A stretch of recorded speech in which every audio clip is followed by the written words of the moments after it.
Tadi pagi sudah dilakukan pemakaman ya di TPU Jeruk Purut, dan ini malam pertama tahlilan yang rencananya akan 7 hari ke depan.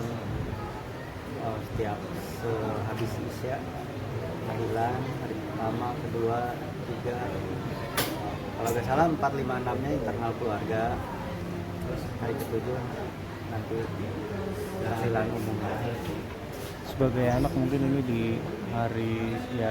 hari pertama gitu ditinggalkan gitu, ada rasa ini nggak sih mungkin yang membedakan gitu semenjak kepergian Kang Epi sendiri? Apa bedanya? Ya ngerasa ada yang hilang aja gitu. Biasanya ada sosok bapak, sekarang nggak ada, kayaknya ya beda, kehilangan aja. Rasanya sebetulnya biasa ditinggal, cuman pas disadarin nggak akan ketemu lagi gitu. Beda. Biasa pergi pamit kemana, besok ketemu, minggu depan ketemu, atau bulan depan ketemu, saking sibuknya. Ini ya kita yang akan menemukan, kita akan bertemu nanti, kita yang menyusul almarhum Bapak Epi Kusnandar. Kalau almarhum sendiri bisa dibilang seorang bintang yang udah belas-belas tahun atau berpuluh tahun di televisi, terlihat begitu sederhana. Apa itu juga diajarkan ke keluarga? Coba Kalau mengajarkan secara langsung enggak, jadi dengan sikapnya bapak ya, jadi ngasih tahu dengan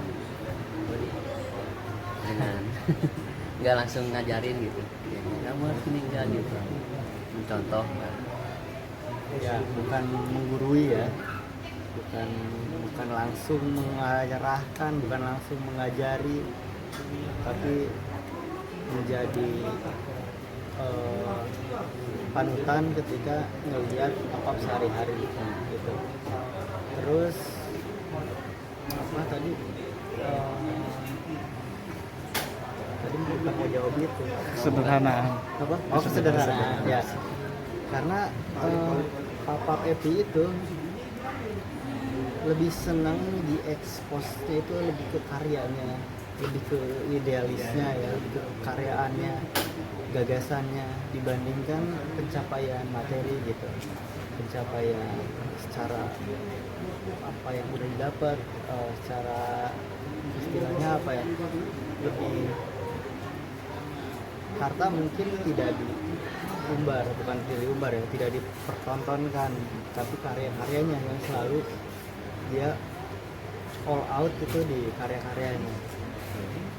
Jadi pencapaian secara ide, pencapaian secara proses kreatif yang senang pop-up expose ke dimanapun, mau media mau tanpa media, lebih senang karyanya yang terlihat. Jadi secara penampilan ya enggak terlalu ditampilkan ke banyak orang. Mungkin itu yang nerap ke kami juga, ke anak-anaknya Secara tidak langsung. secara tidak langsung. Tapi mungkin pernah nggak dari anak-anak mau ngajak liburan ke tempat ini, gimana, tapi dari almarhum sendiri udahlah kita yang sederhana aja. Nah itu karena maksudnya mewah itu, Papa itu punya idealis sendiri. Jadi ketika ngajak, yuk ngajak kemana? Ke kebun pohon kelor. Kan nggak pernah kepikiran sama orang tua yang lain. Ke kebun, ngajak ke mana? Ke itu Murek Belut.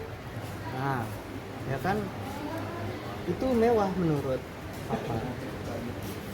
Dan akhirnya saya seneng gitu, maksudnya dengan semendadak serandom itu. Kalau mungkin saya mikirnya ini udah tiba-tiba kemana, yuk nyari ke pasar loak, nyari apa, nyari sepeda ontel misalnya.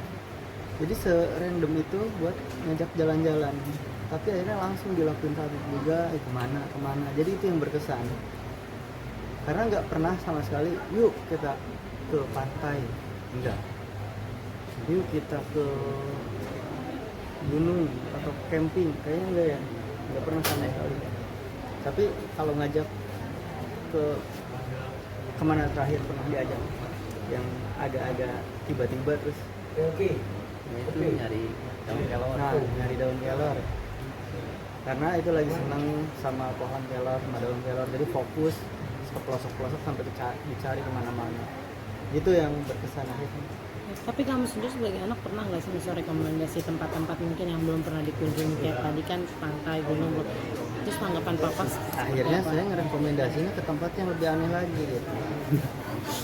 Ke tempat, ya maksudnya lebih ke art space juga, lebih ke ruang kreatif, karena tahu papa nggak seneng ngapain ngasih rekomendasi ke, tempat justru mainstream. saya juga nggak terlalu seneng ke tempat-tempat yang mungkin tempat apa ya, apa misalkan kalau normalnya jalan-jalan Liburan, jalan-jalan mall. apalagi ke mall. Ya misalkan apa sih rata-rata misalkan Labuan Bajo ya, misalkan Labuan Bajo, Bali gitu. Bali, nggak pernah, maksudnya tahu ngapain juga kita ngerekomendasiin itu ke papa. Saya juga nggak terlalu tertarik gitu akhirnya, karena emang mendingan ke tempat yang bisa dijadikan sebuah karya. Akhirnya yuk ke itu, ada tempat bisa ke sungai mana misalkan, selalu arahnya ke situ, jadi nggak pernah kepikiran yang macam-macam. Itu macam-macam ya. Berarti itu secara tidak langsung memang nurun ya ke anak-anaknya juga Iya. ya, ke Adamar, ke Kang Kodrat juga sama ya. Ya, ikutin secara langsung. Jadi Mungkin setelah 7 hari ke depan ada misal ada selain tahlilan ada nazar yang ingin kamu penuhi juga nggak sih? Entah nanti hari ke-7 seperti apa atau pikiran bagaimana? pikiran apa lagi ya, ini kan masih masa berduka ya, masih masa kehilangan, jadi ya masih acaranya ya mendoakan aja dulu macam-macam. Keinginan kalaupun ada acara untuk mengenang suatu saat nanti ya dalam rangka mendoakan lagi, mengingat kembali apa yang sudah pernah dilakukan bersama-sama. Dari kemarin mungkin ada mendekati nggak sih kayak keinginan papa yang memang belum tercapai gitu? Ada nggak sempat cerita gitu atau? Belum tercapai ya? Apa ya, sebetulnya salah satunya buka warung sendiri itu impiannya papa dan pelan-pelan tercapai, cuman kan papa itu selalu berpikir apa lagi ya, maksudnya ditambahin apa lagi dari punya warung terus sampai akhirnya pengen punya, dari warungnya kecil punya tempat yang agak luas, punya kebun. iya punya kebun, sempat tuh pengen punya tempat latihan teater, pernah tuh katanya pengen punya studio musik di tempat makan itu. Sebetulnya banyak keucap ya, walaupun itu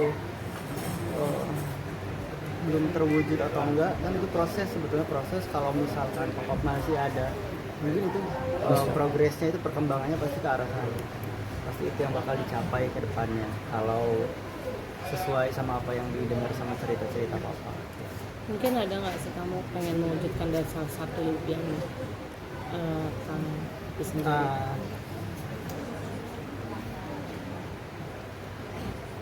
Maksudnya siapa yang nggak pengen sebetulnya ya, maksudnya kan itu hal yang baik, hal yang karena saya sendiri setiap melakukan apapun itu selalu